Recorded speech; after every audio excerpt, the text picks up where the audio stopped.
صدیقه طاهره زهرای مرضیه سلام الله علیها اختصاصاتی دارند که قابل تأمله.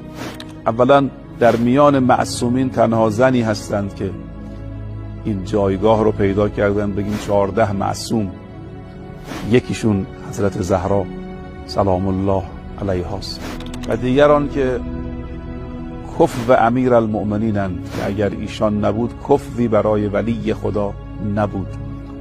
این هم از اختصاصات حضرت زهراست. و سومان که طبق آیه مباهله این شخصیت جزو نساءنا هست. در آیه مباهله در سوره آل عمران هست، خدای تبارک و تعالی از انفسنا، ابناءنا و نساءنا نام برده و مصداق مهمی از آیه شریفه مباهله ایشون هست. و نکته بعدی محور سوره هل اتاست که 3 شب نان به یتیم و مسکین و اسیر دادن و این سوره نازل شد.